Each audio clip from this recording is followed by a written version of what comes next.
प्रिय दोस्तों, नमस्कार। हमारे YouTube चैनल गीता ज्ञान पर आप सभी लोगों का एक बार फिर से स्वागत है। दोस्तों, आप सभी को हमारी तरफ से जय श्री कृष्णा, राधे राधे। दोस्तों, आज का हमारा प्रसंग है कि इस दुनिया में सबसे बड़ा पापी कौन है, स्त्री या पुरुष। प्रिय दर्शकों, तोता मैना का यह प्रसंग बहुत ही ज्ञानवर्धक है। जो इंसान इस कहानी को सुनता है वह अपने जीवन में कभी धोखा नहीं खा सकता। इस कहानी को सभी दर्शक ध्यान से सुनें और इस कहानी पर हो सके तो जरूर अमल भी करें। प्रिय दर्शकों, चलिए शुरू करते हैं। आज का प्यारा सा प्रसंग है। एक नगर में एक राजा रहा करते थे। राजा बहुत ही धर्मात्मा थे, बहुत ही पुण्यवान थे। प्रिय दर्शकों, उनके राज्य में हर इंसान राम राज्य की तरह जीता था। उस राज्य में कभी कोई इंसान पाप नहीं करता था। उस राज्य में कोई भी मनुष्य मांस मदिरा का सेवन नहीं करता था। लोग बड़े सुख शांति से उस राज्य में जीवन व्यतीत करते थे। उस राज्य की, उस राजा की न्याय प्रक्रिया भी बहुत अच्छी थी। उस राजा को न्याय प्रक्रिया में भी दूर दूर के राजा मानते थे, उसका सम्मान करते थे। सभी लोग उस राजा की बड़ी तारीफ किया करते थे, क्योंकि वह दान पुण्य में सबसे ज्यादा विश्वास रखने वाला राजा था। प्रिय दर्शकों, उस राजा के पास एक तोता और एक मैना रहा करता थे। दोनों को एक ही पिंजरे में रहा करते थे। एक दिन की बात है, तोता और मैना दोनों एक ही पिंजरे में बैठे हुए थे। तोता मैना से कहता है, प्रिय, इस संसार में सबसे ज्यादा पापी स्त्री होती है। मैना कहती है, नहीं, स्त्री नहीं होती है, पुरुष सबसे ज्यादा पापी होता है। प्रिय दर्शकों, इस बात को लेकर के दोनों में आपस में बहस करने लगे। प्रिय दर्शकों, जब जोर जोर से झगड़ा होने लगा तो राजा को जब पता चला तो राजा उन दोनों के पास आया और राजा दोनों से कहने लगा, तोता मैना, तुम दोनों क्यों झगड़ रहे हो? प्रिय दर्शकों, तब दोनों अपनी अपनी बात सुनाते हैं। मैना कहती है, देखिए राजा साहब, तोता मान ही नहीं रहा है कि संसार में सबसे बड़ा पापी पुरुष होता है। तोता कहता है कि राजा साहब, मैना नहीं मान रही है कि सबसे बड़ी पापी संसार में स्त्री होती है। दोनों की बात सुनने के बाद राजा कहता है, राजा मैना से कहता है कि मैना, अब आप सुनाइए, आप मुझे यह बताइए कि पुरुष सबसे बड़ा पापी संसार में कैसे है प्रिय दर्शक को। तब मैना एक छोटी सी कहानी सुनाती है और कहती है कि राजा साहब, एक नगर में एक सेठ रहा करता था। उस सेठ का एक लड़का था और वह लड़का रात दिन जुआ खेलता था। सेठ के खूब समझाने के बावजूद भी वह लड़का नहीं समझता था। अंततः सेठ उसको समझा कर मृत्यु को प्राप्त हो गया, लेकिन वो लड़का नहीं समझा। प्रिय दर्शकों, मैना आगे कहती है, जब पिता की मृत्यु होने के बाद वह लड़का और भी ज्यादा अस्वस्थ हो गया। अपने पिता की सारी जमीन, सारी जमा पूंजी को सट्टे में लुटा दिया। सट्टाबाजी में ही पूरी जमा पूंजी को लगा दिया और बर्बाद होकर के धन दौलत सब कुछ बेच करके वह गांव छोड़कर निकल गया। जब वह लड़का गांव छोड़कर निकल जाता है तो दोबारा लौट करके उस गांव में नहीं आता है। घूमता घूमता वह एक नगर में पहुंच जाता है। उस नगर के राजा के महल के सामने जाकर के बैठ जाता है। राजा उस लड़के को देखता है और देखने के बाद राजा सोचने लगता है कि यह लड़का बड़ा सुंदर है। हो सकता है या तो कोई सेठ का लड़का हो या किसी राजा का लड़का हो। राजा इसी बात को सोचकर उस लड़के को अपने पास बुलवा है। सैनिक उस लड़के को राजा के पास लेकर के जाते हैं। राजा उस लड़के से पूछता है, भाई तुम कहां से आए हो? दिखने में बड़े सुंदर हो, सीधे साधे लगते हो। तुम कौन हो? कहां से आए हो? तुमको क्या परेशानी है? लड़का राजा को जवाब देता है। वह राजा से कहता है, राजा साहब, मैं एक बहुत बड़ा व्यापारी हूं। रास्ते में कुछ गुंडों ने, कुछ लुटेरों ने मिलकर के मेरा सामान लूट लिया है और मैं यहां पहुंच गया हूं। प्रिय दर्शकों, उस लड़के की इतनी बात सुनकर राजा उस लड़के पर विश्वास कर लेता है। लड़का राजा से कहता है कि राजा साहब, मेरा सारा सामान लुटेरों ने लूट लिया है। मेरे पास कुछ भी नहीं है, खाने को भी मेरे पास कुछ भी नहीं बचा है। सब कुछ लुटेरों ने लूट लिया है। मुझे मेरे गांव जाने के लिए भी पैसे नहीं हैं। राजा उस लड़के की बात पर विश्वास कर लेता है। लड़का कहता है, यदि राजा साहब आप मेरी थोड़ी सी सहायता कर दें तो मैं अपने गांव तक जा सकता हूं और आपका बहुत ही भला होगा, आपकी बड़ी कृपा होगी। प्रिय दर्शकों, राजा लड़के के झांसे में आ जाता है। राजा सोचने लगता है कि लड़का व्यापारी है और बड़ा सुंदर भी है। उस राजा का कोई लड़का नहीं था, सिर्फ एक लड़की थी। वह राजा सोचने लगा कि मेरी मृत्यु के बाद मेरे राज्य को यह लड़का बड़े आराम से संभाल सकता है। क्योंकि लड़का सुंदर भी है और ज्ञानी भी है, बड़ा व्यापारी भी है। यही बात सोचकर वह सोचने लगता है कि क्यों ना मैं अपनी लड़की की शादी इस लड़के से करवा दूं और ये मेरा घर जमाई बन करके रह सकता है और आने वाले समय में ये मेरे राज्य को भी संभाल सकता है। यही सोचकर राजा उस लड़के से कहता है, बेटा, मैं अपनी पुत्री की शादी तुम्हारे साथ कर दे तो तुम्हें कोई आपत्ति तो नहीं है प्रिय दर्शकों। लड़का ये बात को सुनकर मन ही मन में अंदर ही अंदर बड़ा खुश होने लगता है। लड़का राजा से कहता है, हाँ राजा साहब, मैं तैयार हूं। यदि आपका हुक्म है, आपका आदेश है तो मैं कैसे मना कर सकता हूं प्रिय दर्शकों। राजा अपनी पुत्री की शादी उस लड़के से करा देते हैं। काफी सारा धन दौलत और दास दासियां देकर अपनी पुत्री को उस लड़के के साथ राजा विदा कर देते हैं। प्रिय दर्शकों, जब लड़का राजा की पुत्री को लेकर के जा है तो रास्ते में उन्हें एक जंगल पड़ता है। उस जंगल में वह लड़का उस राजा की पुत्री से कहता है, देखो, अब तुम मेरी पत्नी हो और पत्नी का यह धर्म होता है कि वह पति की हर बात का पालन करे। लड़का कहता है, यह घना जंगल है और इस जंगल में लुटेरे बहुत ज्यादा होते हैं। इसी जंगल में मेरा भी सारा सामान लुटेरे लूट के ले गए थे, इसलिए आपके पास जितने भी गहने हैं, जितने भी गहने आपने पहन रखे हैं, वह सारे उतार कर मुझे दे दीजिए, वरना लुटेरे यहां से लूट करके ले जा सकते हैं। प्रिय दर्शकों, पत्नी अपने पति पर विश्वास करती है और यह सदा से चला आ रहा है कि पत्नी अपने पति पर विश्वास करती है। वह पत्नी भी अपने पति पर पूर्ण विश्वास करती थी। तो वह कहती है, ठीक है जी, यदि आप कह रहे हैं तो मैं अपने सारे गहने उतार करके आपको दे देती हूं। प्रिय दर्शकों, वह राजा की लड़की अपने सारे गहने उतार कर अपने पति को दे देती है। वह लड़का पत्नी के सारे गहने लेकर अपनी कमर में बांध लेता है। प्रिय दर्श और राजा ने जितना भी धन दौलत दिया था उन सबको वह एक जगह इकट्ठा कर लेता है और रास्ते में आगे जाकर के वह विश्राम करने के लिए रुकते हैं। जब वह विश्राम करने के लिए रुकते हैं तो लड़का सभी दास दसियों को मार देता है और उस लड़की को पास ही में कुआं था, उस कुएं में धकेल देता है और वहां से सारा सामान लेकर के भाग जाता है। लड़का सोचता है कि सबको मार दिया है, पत्नी को भी कुएं में धकेल दिया है तो पत्नी भी खत्म हो जाएगी और अब मैं इन पैसों से बड़े आराम से अपना जीवन व्यतीत करूं।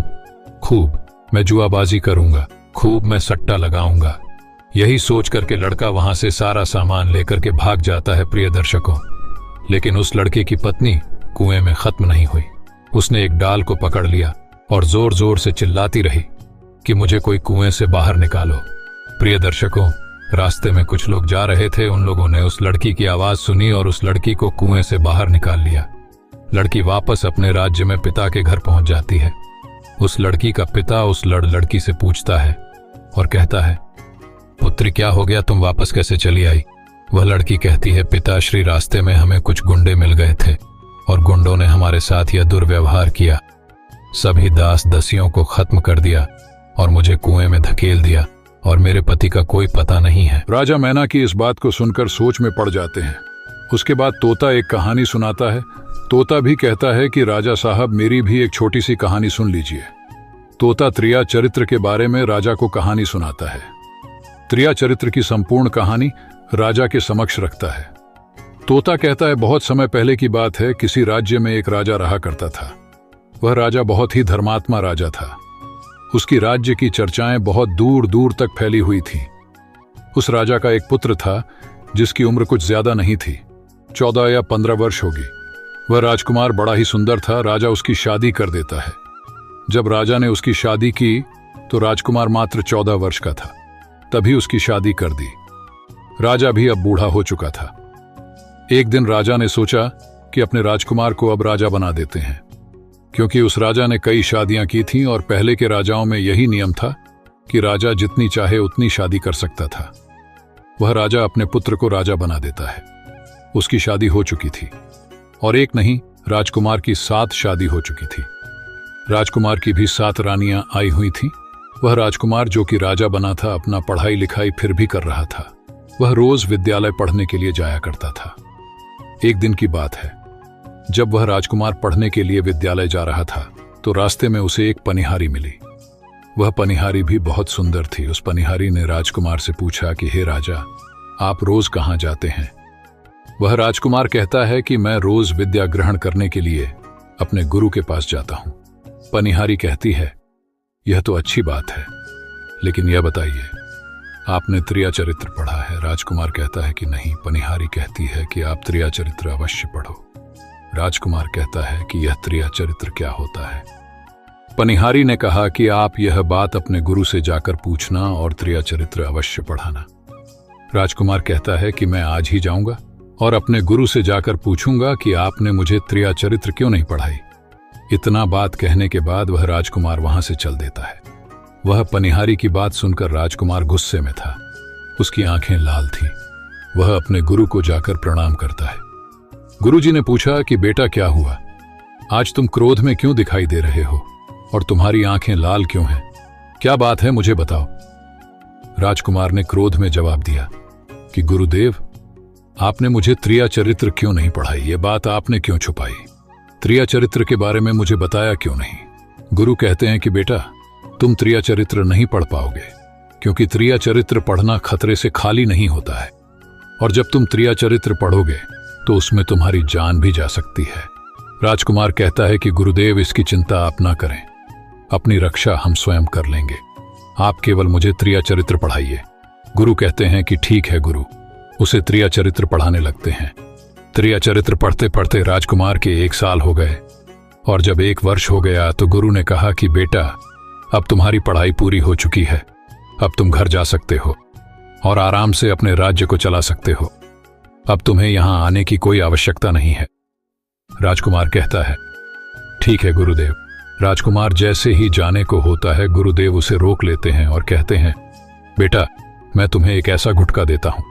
यह गुटका जब तुम अपने कानों में लगाओगे तो कोई भी तुम्हें पहचान नहीं पाएगा और तुम उसे पहचान लोगे। राजकुमार वह गुटका अपने हाथों में ले लेता है और गुरु ने कहा, इस घटका को ले जाओ और रात के 12 बजे आज ही के रात में अपने महल से निकल करके जंगल की तरफ जाना और पूर्व दिशा की ओर जाना, और जब तुम पूर्व दिशा की ओर जाओ तो यह गुटका अपने कान में लगा लेना और वहीं पर खड़ा हो जाना। वह राजकुमार कहता है कि ठीक है गुरुदेव, मैं ऐसा ही करूंगा। वह गुटका लेकर राजकुमार अपने महल आ जाता है। जब रात के 12 बज जाते हैं तो उस राजकुमार की 7 पत्नियां सो जाती हैं। आधी रात के समय वह राजकुमार अपने हाथों में गुटका लेकर महल से जंगल की तरफ चल देता है। वह राजा जंगल में पूर्व दिशा की ओर जाता है और वहां जाकर अपने कानों में घुट लगा लेता है और वहीं पर खड़ा हो जाता है। तो उसने क्या देखा? उसने देखा कि वही पनिहारी जो मुझे रास्ते में मिली थी, जिसने मुझे कहा था कि त्रिया चरित्र की पढ़ाई पढ़ो, कि वही पनिहारी एक थाली में खाना लेकर आधी रात्रि को जा रही है। वहां थोड़ी ही दूरी पर एक संत अपनी कुटिया में रहते थे। वह पनिहारी संत के पास खाना लेकर जा रही थी। राजा ने देखा कि यह तो वही पनिहारी है जिसने मुझसे कहा था कि त्रिया चरित्र की पढ़ाई पढ़ो, लेकिन पनिहारी उस राजा को नहीं पहचान पाई, क्योंकि राजा के कानों में घुट लगा हुआ था। घुट लगने की वजह से राजा किसी को भी पहचान सकता था। राजा ने अपने मन में सोचा कि चलो उसके पीछे चलते हैं, कि यह आधी रात को भोजन लेकर संत की कुटिया की तरफ क्यों जा रही है, इसका क्या कारण है। वह राजा भी उसके पीछे पीछे हुआ, चल दिया। अब वह पनिहारी उस कुटिया में उस साधु के वहां पहुंचती है। उस बाबा के पास एक जादू की पोटली थी। वह बाबा जादूगर था। राजा पीछे पीछे गया और वह छुप करके देख रहा था कि वह पनिहारी और ओ बाबा क्या करेंगे।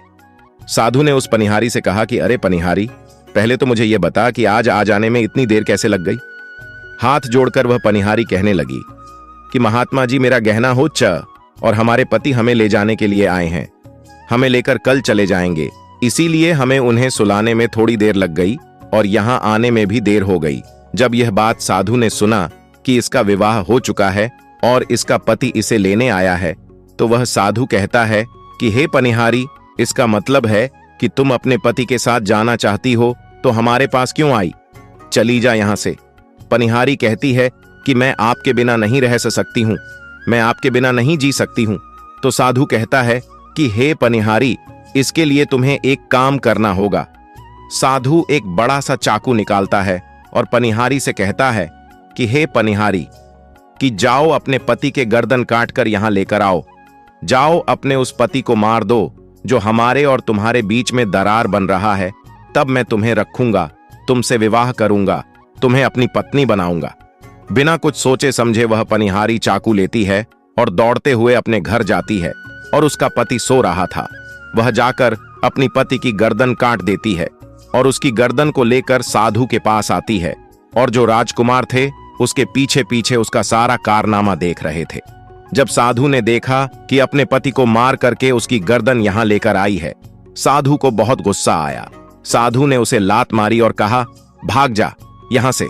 जब तू अपने पति की नहीं हो सकी, जिसके साथ तूने फेरे लिए हैं, तू मेरी क्या होगी? जल्दी भाग जा यहां से। अगर तू मेरे पास दोबारा आई तो मैं तुझे जीवित नहीं छोड़ूंगा। साधु की यह बात सुनकर उस पनिहारी को ऐसा लगा जैसे उसके पैरों तले जमीन खिसक गई हो।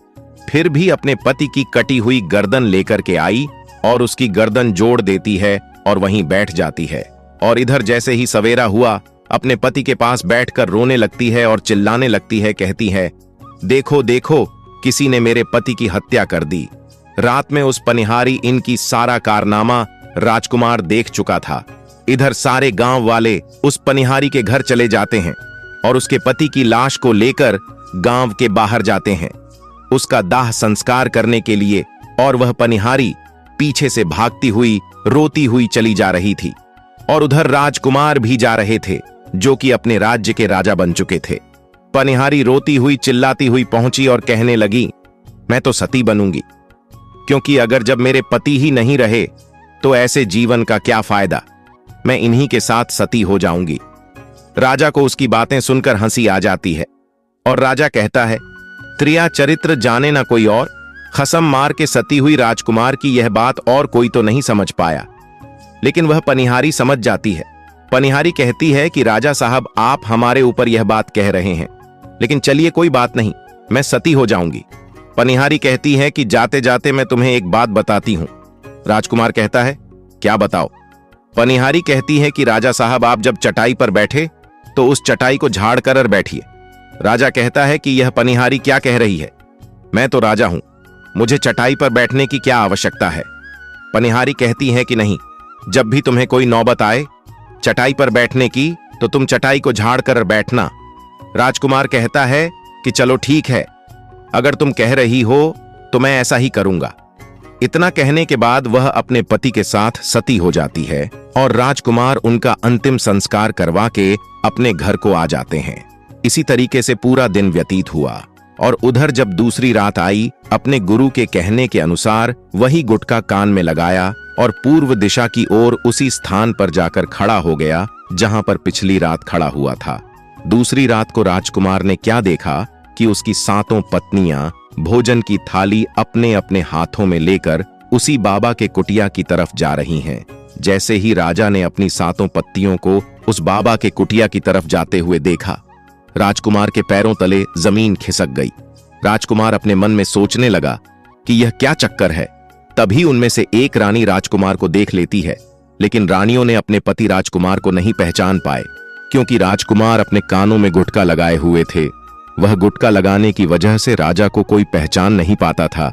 उनमें से एक रानी कहती है कि हे लड़के, इतनी रात को यहां क्यों खड़ा है? चल, हमारी यह थाली लेकर के उस कुटिया तक पहुंचा दे। बिना कुछ सोचे समझे राजकुमार ने वह थाली अपने हाथों में ले ली और अपने रानियों के साथ कुटिया तक जाने लगा। जब 7 रानियां राजकुमार के साथ उस बाबा की कुटिया में पहुंचती हैं, राजकुमार कुछ भी नहीं बोल रहा था, क्योंकि राजकुमार देखना चाहता था कि हमारे में और हमारे महल में ऐसी क्या कमी है जो हमारी 7 रानियां इस बाबा के पास आती हैं, और इस साधु के पास ऐसा क्या है जो हमारी 7 रानियां भी यहां आ रही हैं। वह राजकुमार छुप करके सब जानना चाहता था। इधर जब वह 7 रानियां राजकुमार को लेकर साधु के पास पहुंची तो महात्मा राजकुमार को देखकर कहता है कि यह कौन है? तो 7 रानियां कहती हैं कि महात्मा जी, यह बालक हमें रास्ते में मिला, इसने हमारी सहायता की तो हम इसे अपने साथ लेकर आए। रानी कहती हैं, एक काम करते हैं, इसे आज रात यही रहने देते हैं, कल सुबह होते ही यह चला जाएगा। वह साधु उनकी बातों को मान लेता है। वह साधु अपने एक शिष्य को बुलाता है और उससे कहता है कि जाओ, आज के लिए इस बालक की रुकने की व्यवस्था कर दो। वहां शिष्य राजकुमार को लेकर एक कमरे में जाता है। उस कमरे में एक चटाई बिछी हुई थी। शिष्य कहता है कि देख भाई, आज तुझे इस चटाई पर सोना पड़ेगा। वह शिष्य राजकुमार को इतना कहकर वहां से चला जाता है। राजकुमार उस कमरे में अकेले पड़ जाता है। राजकुमार अपने मन में सोचता है कि आज तो नौबत आ ही गई चटाई पर सोने की। फिर राजा कहता है, चलिए कोई बात नहीं, आज की रात हम चटाई पर ही गुजार लेंगे। राजकुमार जैसे ही चटाई पर बैठने ही वाला था कि उसे पनिहारी की बात याद आ गई। वह सोचने लगा कि पनिहारी ने मुझसे कहा था कि जब भी तुम्हें चटाई पर बैठने की नौबत आए तुम चटाई को अवश्य झाड़ लेना। चलो आज पहले झाड़ ही लेते हैं, हो सकता है इसका कोई राज हो। जैसे ही राजा ने चटाई उठाई तो उसने क्या देखा? उसने देखा कि एक बहुत बड़ा भयानक कुआं है। राजा ने जब उस कुएं को देखा तो राजा के होश उड़ गए। राजा उस कुएं के अंदर झांक के देखा है। राजा को अंदर बहुत सारे कैदी दिखाई देते हैं जिन्हें उस साधु ने अंदर कैद करके रखा था। उन कैदियों में से एक आदमी ने राजकुमार को पहचान लिया। वह आदमी राजकुमार से कहता है कि राजकुमार, आप यहां कैसे आ गए? राजकुमार कहता है कि धीरे बोलो, नहीं तो सब पोल पर खुल जाएगी। तब सभी कैदियों ने कहा कि राजा साहब, आप यहां से भाग जाइए। हम तो यहां से निकल नहीं पाए, लेकिन आप यहां से भाग जाइए, नहीं तो आपका भी यही हाल हो जाएगा जो कि हमारा हुआ है। आप भी यहां फंस जाएंगे, आपको भी पकड़कर यह साधु इसी में डाल देगा। आप जितना जल्दी हो सके यहां से भाग जाइए। राजा जब उस कमरे के अंदर गया था तो अपने कान में से गुटका निकाल लिया था, और जब राजा वहां से भागा तो अपने कान में घुट लगाना भूल ही गया। राजा को भागते हुए उन रानियों ने और साधु ने देख लिया था। रानियों ने जब राजा को भागते हुए देखा तो रानियां कहती हैं, यह तो हमारे पति हैं। रानियां उस महात्मा से कहती हैं कि महात्मा जी, अब तो हमारी सारी पोल पट्टी खुल जाएगी, यह तो हमारे पति हैं और वह भागे जा रहे हैं। उन्होंने हमें यहां देख लिया है, अब हमारा क्या होगा? वह साधु कहता है कि तुम यहां क्या देख रही हो, जल्दी जाओ और अपने पति को पकड़ कर लाओ। वह सातों रानियां राजकुमार को पकड़ने के लिए दौड़ी दौड़ी जाती हैं, लेकिन वह राजकुमार, वह राजा जो था, इतना तेज भागा कि वह अपने महल जा पहुंचा। रानियां घबरा गईं, रानियों के तो होश उड़ गए। रानियां फिर वापस उसी बाबा के पास आती हैं और बाबा से कहती हैं कि महाराज, अब तो हमारे पति हमें जीवित नहीं छोड़ेंगे, हम ही घर जाएंगे, वह हमारी जान ले लेंगे। हे महात्मा, आप हमें बचा लीजिए, इसका कोई उपाय कीजिए। तब जाकर वह साधु उन रानियों को एक जादुई कील देता है और कहता है कि जब तुम महल जाओ तो अपने पति को बहला फुसलाकर उसके माथे में यह कील ठोक देना। यह जादुई कील तुम्हारे पति को भेड़ बना देगा और तुम साथों मिलकर उसे मार देना। बस कहानी खत्म हो जाएगी और तुम सातों रानियां बच जाओगे। सातों रानियां तैयार हो जाती हैं। वह सातों रानियां साधु की बात मान लेती हैं और जादुई कील लेकर महल आती है। वह सातों रानियां आपस में विचार करती हैं कि राजा सबसे ज्यादा प्रेम सबसे छोटी वाली रानी को करते हैं, तो वह 6 रानियां मिलकर जादू वाला कील छोटे रानी को दे देती है और कहती हैं, ये लो तुम्हारा काम है, तुम किसी भी तरह राजकुमार के सर में यह कील ठोक देना। वह छोटी वाली रानी कहती है कि ठीक है। वकील छोटी वाली रानी ले लेती है। जब राज ने उन सातों रानियों को आते हुए देखा तो क्रोध में कहा कि पहले तुम यहीं रुको, पहले मुझे यह बताओ कि हमारे राज्य में और हम में ऐसी क्या कमी है कि तुम आधी रात को उस साधु के पास जाते हो? इसका क्या कारण है? पहले तुम मुझे बताओ। तो सातों रानियां हाथ जोड़कर कहती हैं कि महाराज, हमें माफ कर दीजिए, हमें लगता है कि उस साधु बाबा ने हम पर कोई जादू टोना कर दिया था, इसीलिए हमसे ऐसी गलती हो गई, आइंदा ऐसी गलती हमसे कभी नहीं होगी। छोटी रानी की ऐसे बातें सुनकर राजा उनकी बातों को मान लेता है, क्योंकि वह राजा छोटी रानी से बहुत प्रेम करता था। वह राजा भी सोचने लगता है कि शायद उस बाबा ने ही इन पर कोई जादू टोना किया होगा। राजा अपनी सातों पत्नियों को माफ कर देता है और कहता है, ठीक है, तुम अपने कमरे में चली जाओ। सबसे छोटी रानी, जिससे राजकुमार बहुत प्रेम करता था, सबसे छोटी रानी राजकुमार को खाना खिलाती है और राजकुमार को सुला देती है। जब वह राजा सो गया तो वह 6 रानियां भी वहीं आ जाती हैं। सबसे छोटी रानी जो थी वह जादुई कील निकालती है और राजा के सर में ठोक देती है। छोटी रानी ने कील जैसे ही ठोका, राजा पूरा तेजी से उठा, लेकिन उतने समय में वह भेड़ बन चुका था। अब उस राजा में इतनी शक्तियां नहीं थीं कि उन रानियों से मुकाबला कर सके। वह सातों रानियां उस राजा को पकड़ने लगीं। राजा फिर भी हिम्मत नहीं हारा। अपनी महल की खिड़की से कूदकर राजा भागते भागते अपने गुरु के पास पहुंच गया और कहने लगा कि हे गुरुजी, मुझे माफ कीजिए, मेरी जान बचाइए, नहीं तो मैं मारा जाऊंगा। गुरु कहते हैं कि हे बेटा, मैंने तुमसे कहा था कि तुम त्रिया चरित्र मत सीखो, इसमें जान भी जा सकती है। अब सीखो। त्रिया चरित्र देखा। इसका नतीजा राजकुमार कहता है, गुरुदेव, मुझे माफ कर दो और जल्दी मेरी जान बचाओ, नहीं तो मैं मारा जाऊंगा। मेरी ही पत्नी ने मेरे सर में जादुई कील ठोक दी है, जिसकी वजह से मैं भेड़ बन चुका हूं। गुरु ने जब ध्यान से देखा तो कहा कि वही कील है जो वह साधु ने दिया है। मैं तुम्हें अब नहीं बचा सकता।